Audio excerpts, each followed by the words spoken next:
कर्म करने से जीवन का अंत का दूर हो जाता है। इस कथा में कर्म के बारे में बताया गया है। आई इसका रिस्पांस करते हैं।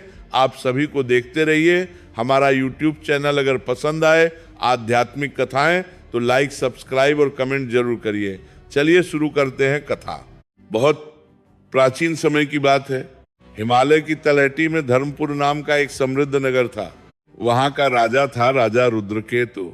राजा का नाम बड़ा था, राज्य बड़ा था, पर उसका अहंकार उससे भी बड़ा था। वह कहता था, मैं राजा हूं, मेरे आदेश से जीवन चलता है और मेरी इच्छा से मृत्यु टल सकती है। राजा दान भी करता था, पूजा भी करता था, लेकिन उसका मन भीतर से कठोर हो चुका था। वह गरीबों पर अत्याचार करता, निर्दोषों को सजा देता और अपने पापों को छिपाने के लिए बड़े बड़े यज्ञ करवाता। राजा को लगता था पुण्य कर लूंगा तो पाप कट जाएगा। एक रात राजा ने सपना देखा, उसके महल के भीतर अचानक दीपक बुझ गए और सिंहासन के सामने एक काली छाया खड़ी थी। वह छाया कोई और नहीं, कालदेव थे। उनकी आंखों में आग थी और हाथ में कर्मों की पुस्तक। कालदेव ने भारी आवाज में कहा, राजा रुद्रकेतु, तेरा समय निकट है। राजा घबराकर उठा और पसीने से भीग गया। उसने तुरंत अपने राजगुरु को बुलाया। राजगुरु ने कहा, राजन, ये साधारण सपना नहीं, ये काल का संदेश है। यदि समय निकल गया तो कोई बचा नहीं सकता। राजा बोला, मैं काल को भी खरीद सकता हूं। मैं सोना दूंगा, यज्ञ करवाऊंगा, मंदिर बनवाऊंगा। राजगुरु ने गंभीर होकर कहा, राजन, काल किसी को माफ नहीं करता और कर्म किसी को छोड़ता नहीं। राजा को क्रोध आ गया। उसने घोषणा कर दी, जो मुझे अमृता का उपाय बताएगा उसे आधा राज्य दूंगा। पूरा नगर हिल गया। तांत्रिक आए, साधु आए, मंत्रवादी आए, लेकिन किसी के पास कोई पक्का उपाय नहीं था। तभी एक दिन एक अजीब साधु आया। उसकी आंखें शांत थीं, पर चेहरे पर रहस्य था। उसने कहा, राजा, अमृता का एक उपाय है। राजा खुशी से उछल पड़ा। बोल, क्या चाहिए? साधु ने कहा, मुझे केवल एक चीज चाहिए, तुम्हारी कर्मों की पुस्तक। राजा चौंका, मेरे कर्मों की पुस्तक?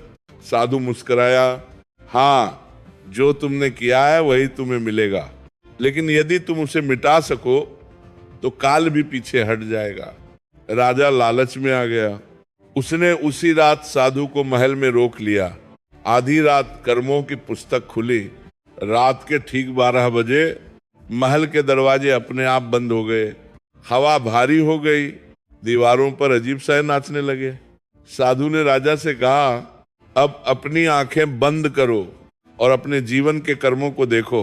राजा ने जैसे ही आंखें बंद की, वो एक अंधेरे रास्ते पर खड़ा था। सामने एक विशाल पुस्तक खुली थी, राजा के कर्मों की पुस्तक। उसमें लिखा था, निर्दोष किसान को कोड़े लगवाए, एक गरीब माँ का घर छीन लिया, झूठे मुकदमे में संत को कैद किया, दान किया लेकिन अहंकार के लिए, पूजा की लेकिन डर के लिए। राजा की सांसें तेज हो गई। उसने कांपते हुए कहा, ये सब मिटा दो। तभी उस पुस्तक के पीछे से आवाज आई, मिटेगा नहीं राजा, क्योंकि ये कर्म का लेखा है।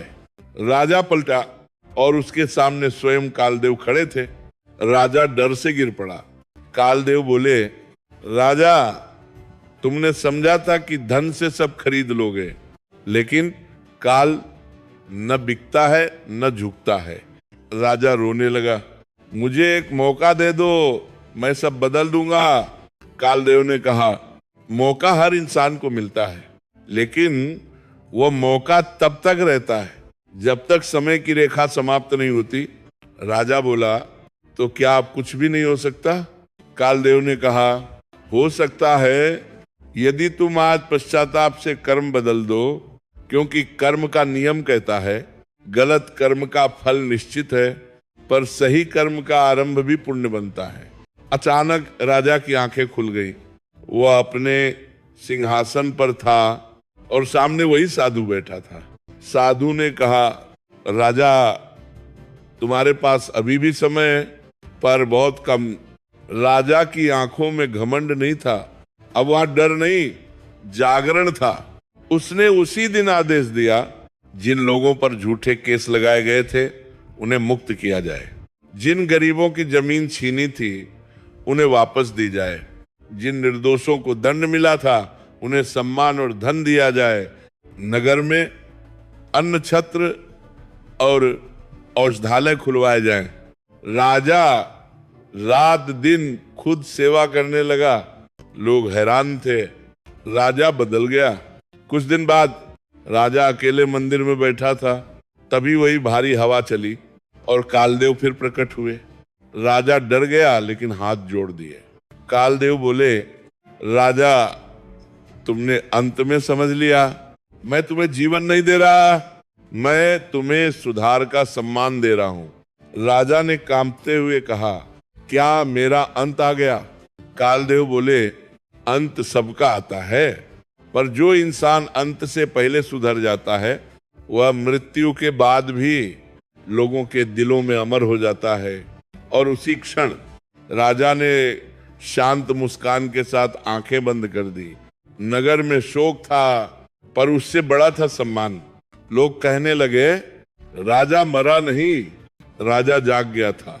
राजा को ज्ञान हो गया और राजा बहुत ही अहंकारी था। अहंकार दूर हो गया और सामाजिक हो गया। अगर इस कथा से आपको कुछ भी सीखने को मिला हो तो चैनल को सब्सक्राइब करके, लाइक करके, कमेंट जरूर करें। देखते रहिए हमारा यूट्यूब चैनल। प्रेम से बोलिए राधे राधे। जय श्री कृष्णा, जय सीताराम, जय हनुमान जी महाराज।